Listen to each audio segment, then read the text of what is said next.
TitleMatchNetwork.com. How was Ultimate Warrior perceived in the locker room with all the boys? I mean, I've heard from a million guys, he a lot of guys didn't like Jim. Right. Jim kept to himself. I like Jim. I knew him fairly well. We traveled a little bit together. We worked out together sometimes and stuff. And I didn't have a problem with him. Jim was just in his own little world and kept himself a lot. And a lot of guys didn't. I guess maybe they didn't like him because he didn't socialize with them, or he didn't hang out in the dressing room and like everybody. And Jim didn't drink, And so let's face it, we spent a lot of times in hotel rooms and the bar after the show and this and that, and you never saw Jim in any of those places. God, I'm just gonna ignore it. And for that, I guess a lot of guys did, that's perceived Jim as antisocial or just stuck up or whatever. Right. But I never did. Jim didn't drink. He didn't party. That really, if he did, he stuck to himself. He was married at that time to a girl and then wound up splitting from her. And so, he had his own personal problems going, and he didn't fall right into that usual wrestler category, the drinking and partying and pill popping or whatever. Guys did their own things, were into whatever they did. Right. And Jim just didn't do that. And he was into his training, a serious weight, into the gym and his dieting. And you could tell by looking at him that, he took it serious, right. And then there was a lot of guys that didn't take it serious. Not they didn't take it serious, but they didn't work out.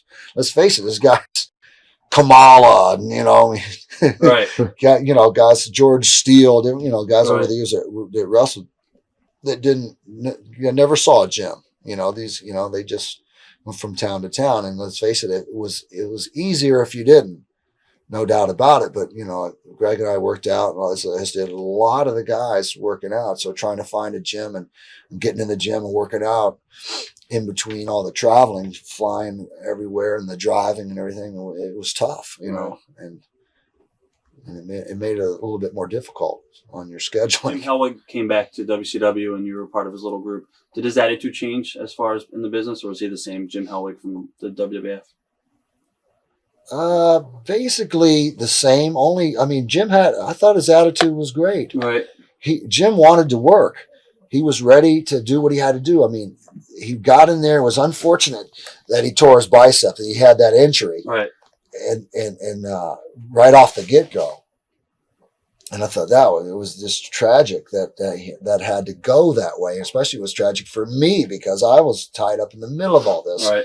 And wound up getting dragged down when negotiations broke down between them, and Jim basically just took off, and he has his own things going in the cartoon business and some comic book stuff overseas, and he has his own gym, I guess, still in Scottsdale, Arizona, where he lives, and he's happy with his life, and he really doesn't need WCW. Right. He didn't need them. They called him, and Jim just, once again, Jim was independent.